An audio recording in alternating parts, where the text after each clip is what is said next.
Yan na lang yung ano ninyo, mag-isip kayo habang nasa CTR kayo, mag-isipan nyo yan.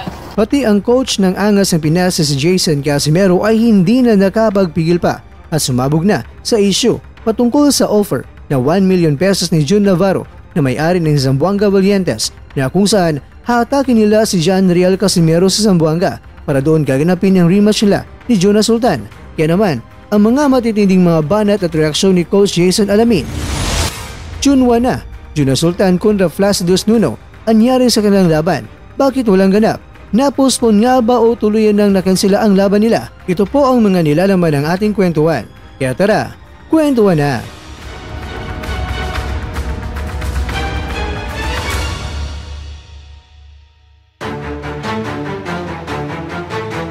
Mga kakwento, mas maganda na ang boses mismo ni Coach Jason ang inyong maririnig sa mga belta niya sa 1 million fight money na offer sa Angas ng Pinas mula sa Team Sultan. Pero bago ang lahat ay video courtesy po tayo kay Coach Jason Casimero, Kuyang Joseph at ni Boss Rich Don. Yung sinasabi nilang laban, Jonas vs Sultan, 1M. Di ba? Kung may sponsor pa po yan guys, ayaw kong tanggapin yung sponsor na 1M. Kalokohan nga eh. Yung nga sabi ko eh, kalokohan ba to? Kuya, kung sponsor lang yan kuya, kung sponsor, isang sponsor lang, yung pangalan ilagay dito sa short, hindi ko tatanggapin, 1M, sponsor lang yan ha. 1M, hindi tatanggapin. Oh yan ha, naging ngayon na si Lods. Hindi niya Laban pa kaya, ano yung makukuha ni Tatang yan? Yan na lang yung ninyo, mag-isip kayo habang nasa CTR kayo, mag-isipan nyo yan. Ano makukuha ni Quadrolas dyan? Walang cinturon, hindi rated. Ano makukuha mo? Hindi word. Hindi pa word. Kaya nga eh. Ano lang, kay si Jonas kasi nagpagamit. Yun ang sinabi ko, nagpagamit. Yun ang sinabi ko sa kanya. Yung 1M, makukuha niya, 1M. Ano ba yung 1M? Dollar? Pesos. Hey Lods, ganda ng motor mo ah. Yan po yung offer po sa kabila, no, na ikasama ang Casimero. Talagang Akala ko ba kangkungan ka? Bakit may ganyan ka motor? Ganda. Lods, paano mo Binita ko na yung Ford ko din. paano mo Lods bibigyan ng laban ang number 1 sa Pilipinas versus yung walang sinturon at hindi rated? Pwede ba yun? Ano mo bigyan? Ang number 1 sa Pilipinas versus walang sinturon at hindi rated. Hindi pwede yun. Iwan ko dyan sa kanila kuya. Kalokohan yun. Yan nga yung sinasabi ko, kung sponsor lang yan, tapos bibigyan kami ng 1M, hindi ko tatanggapin yan. Sponsor lang ha, 1M. Hindi namin tatanggapin yan. Yung laban pa kaya, 1M, nako. Ano ba yung 1M na dollar? Peso nga, peso. Ay, Ang dinig ko walang 1M. Ang dinig ko, starting 1M. maliit yan? Kahit na siguro kuya, hindi nakakalati sa 10% ko kuya.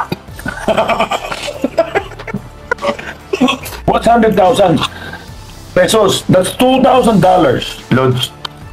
Hindi nakakalati nga.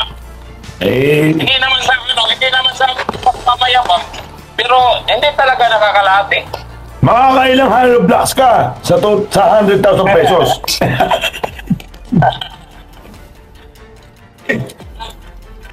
Isipin mo, kung si Jason ay kangkong, pader pa lang, magkano ang gastos ng pader? Milyon na yan. Sa laki ng lupa yung gastos nito kuya, hindi pa kasama sa puno. Araylo. Kulang sa Wala pa yung doon sa kanyang wala pa yung patubig. Sa kanyang Ito nga siya sabi ko eh.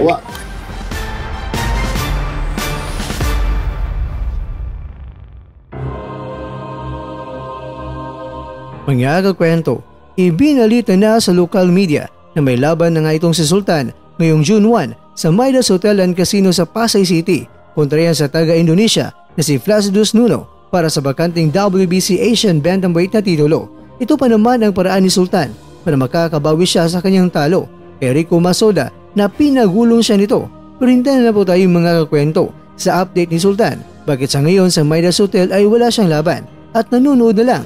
Pero syempre meron yan, baka na-move lang.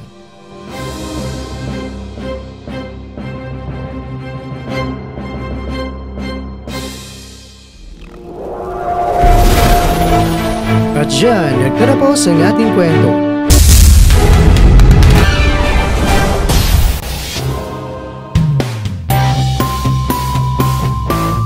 Maraming salamat mga kakwento sa inyong panonood. Pero baka naman mga kakwento ay nagustuhan niyo po ang kwento natin ngayon. Baka pwede niyo po akong mabigyan dyan ng like, subscribe at pa-click na rin sa bell button. Pero bago tayo matapos mga kwento ay syempre, shoutout po muna tayo dyan sa ating mga kakwento. Kay kakwentong Migos Casimero Pancho, kay kakwentong Reynaldo Pipito, kay kakwentong Jojo Calusor, at ikaw kakwentong nanonood ngayon, shoutout sa'yo dyan. Bueno, hanggang dito na po muna ang ating kwentuhan at abangan na po ang ating susunod na video. At dito na po yan sa isang channel na kung saan maaaring ito'y mga kwentong di pa nagkwento sa inyo.